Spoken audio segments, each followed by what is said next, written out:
Phew. Let's play Okami. Get some information on this first. This is basically just a side thing I'll be recording along with Resident Evil 4. Just so I can have a choice of what I want to record.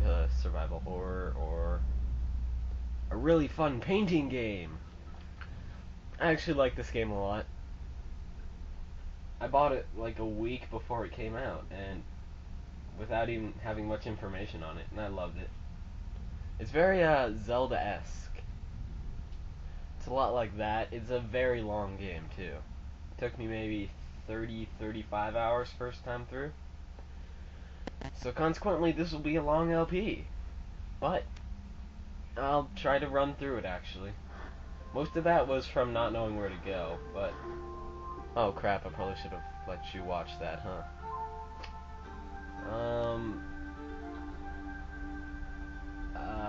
We'll do that in the second episode. Or whenever I do my second session. I want to get as far as possible in this for the first session. I'm hoping to at least get past Hana Valley. So I'll let you watch this.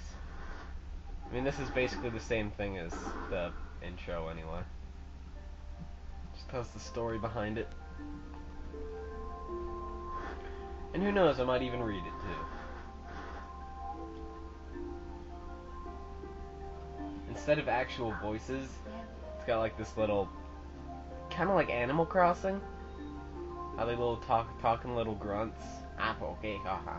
Long ago, see, listen. A tiny hamlet known as Kamiki lay nestled in a grove of proud and beautiful cherry blossoms. Each and every tree around the quiet burg was honored as a god. You will treat these trees as a god, and you will worship them. Worship the trees, damn you! However, the village was not without its dark secrets, as we will soon find out. Oh my god, it's a dragon. To satiate the appetite of Orochi, a fearsome cave-dwelling beast. A young maiden was offered as a sacrifice at the annual festival. With a body like a mountain and 8 heads mounted on necks the size of a tree trunks. Its blood-red eyes alone were said to curse anyone who gazed into them. No one dared disobey the horrific beast. I'm not going to read every text in the game, I'm just reading this. When the night of the sacrifice drew near, a mysterious white wolf appeared outside the village.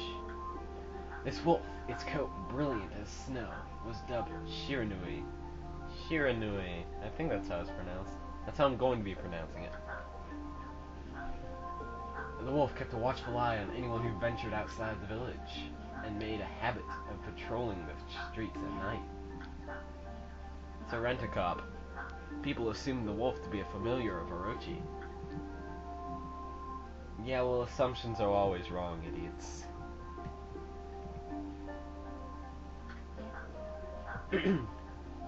One villager took it upon himself to face the fearsome Shiranui. The warrior Nagi attempted many times to challenge the wolf, but his attempts were thwarted by Shiranui's swift movements.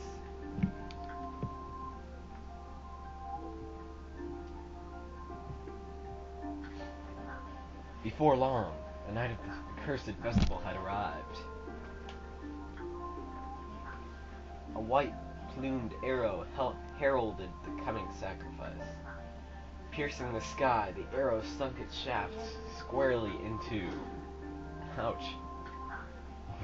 The home of Nami, the village's most beautiful maiden. Get it? Nami? Nagi? Haha, they're meant for each other.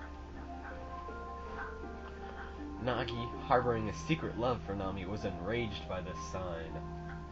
Damn you, sign! You pointed me in the wrong direction. Determined to put an end to Orochi once and for all, Nagi traveled to the beast's cave in place of his beloved. He dressed up like a woman to trick him, because a huge muscular guy in a dress is bound to fool anyone. The Moon Cave, a place as dark as evil itself, served as Orochi's home, as Nagi stood bravely before the entrance. A beast appeared, eyes glowing crimson upon 8 thrashing necks. Orochi stood tall before him, anxious for another sacrifice. Nagi leapt with incredible grace, swinging his blade valiantly. On and on he sliced well into the moonless night. But Orochi's hide was like steel. The blade left nary a scratch. I'm an awesome storyteller, huh? At long last, Nagi, his energy spent from the intense battle that did nothing, dropped to his knees, fatigued and gasping for breath, when a wolf falls out of the sky! He knew he was staring death in the face. It was then that the wolf appeared, falling out of the sky.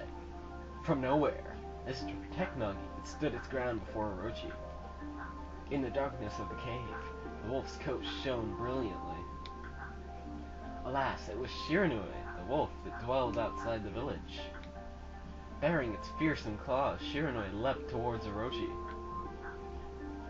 Orochi reared its terrifying head, readying its fangs for battle. The two beasts struggled wildly, thrashing in the darkness. Then we move on, and something happens.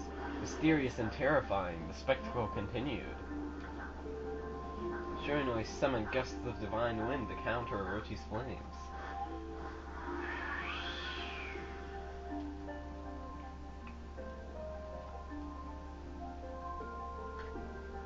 As Orochi closed in on Shiranui, sharpened claws glistening, a gigantic tree suddenly sprouted forth, shielding the wolf. Shiranui fought gallantly to gain the upper hand. However, Orochi, protected by a mystical power, was not easily bested.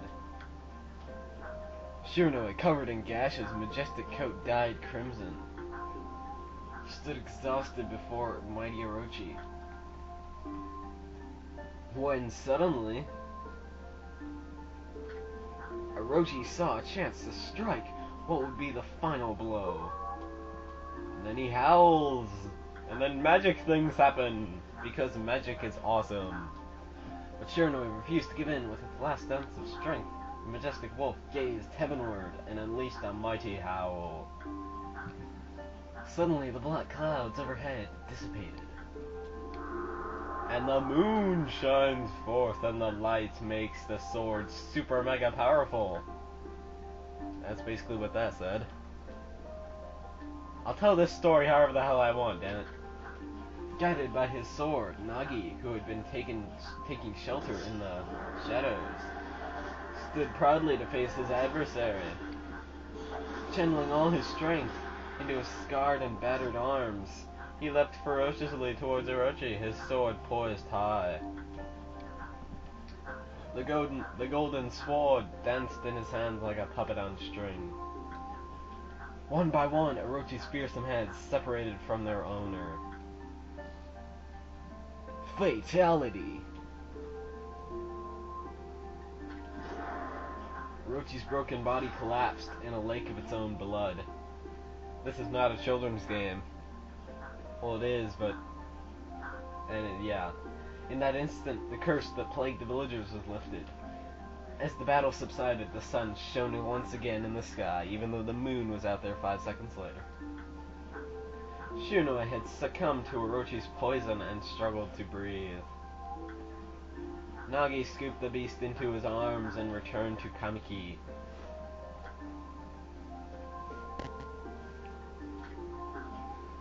When they reached the village, Shiranui was no longer moving. Aww, doggy. The village elder gently stroked the wolf's head. In response, Shiranui let off a hoarse and pitiful bark. Aww. Then closed its eyes and drifted off as if into slumber. I love a happy ending. Peace had at last returned to Kamiki village.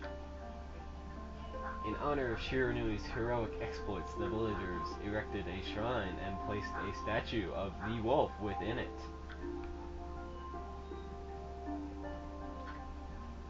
Nagi's sword was christened Tsukuyomi and placed inside the moon cave. I'm sorry if I'm pronouncing this wrong. This game has a lot of Japanese names. I'm not too fluent with that. The villagers all looked forward to an age of endless peace. Until